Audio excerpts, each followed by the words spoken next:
Bonjour, je m'appelle Anastasia Dovaliuk et je suis étudiante à l'Université nationale Karasin de Kharkiv.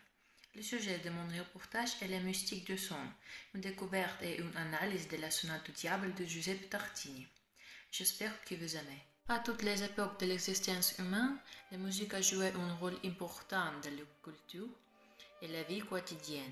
Elle nous apporte le bonheur, la paix, la joie, mais peut aussi nous briser le cœur et faire souffrir notre âme. En outre, la musique peut refléter les aspects les plus sombres de la conscience humaine en l'exprimant par les mélodies. Cette forme d'art est entourée d'une aura de mystère. La sonate du diable de Giuseppe Tartini est un exemple particulier de l'incroyable mystère et de la sombre philosophie de l'âme. Giuseppe Tartini était un violoniste et compositeur vénitien. Il a travaillé comme maestro di cappella à la basilique di Sant'Antonio a Paruda, ce qui lui a permis de voyager dans différentes institutions et de travailler avec divers compositeurs ensemble. Tartini est le premier propriétaire connu d'un violon fabriqué par Antonio Stradivari. Il a créé sa propre école de violon qui a connu un grand succès dans toute l'Europe. Tartini est mort en 1770 et une statue lui est consacrée dans sa ville natale de Péran.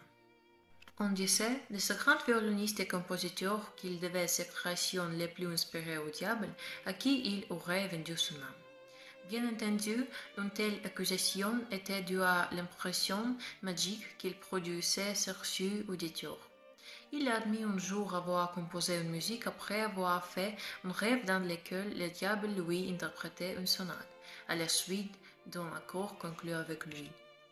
En 1824, une lithographie en couleur d'après un dessin de Louis-Léopold Boilly, intitulé Les songes de Tartini, nous montre Tartini allongé, qui contemple le diable assis au pied du lit, jouant des violons avec Arthur. Cette scène assez théâtrale permet d'accuser le contraste entre le monde terrestre et le monde infernal. L'attitude du musicien, les mains tendues vers le diable, reflète la satisfaction. Toute la tresse de Boilly est d'avoir su traduire à la fois l'état de sommeil et l'état de rêve éveillé. Cette sonate particulière semble être populaire en raison d'une myriade de facteurs. L'exigence technique de la musique, le contexte programmatique et la ténacité musicale. L'exigence technique requise pour certaines parties de la sonate sont difficiles à satisfaire, même pour le violon d'aujourd'hui, de sorte qu'à l'époque, il semblait que Tartini était très en avance sur son temps. Il dure environ 15 minutes et est divisé en 4 mouvements. Larghetto affettuoso, allegro moderato, andante, allegro assai, andante, allegro assai. La sonate s'articule autour de sol mineur et de si bémol majeur, la tonalité majeure éclairant les mélodies et la tonalité mineure l'assombrissant.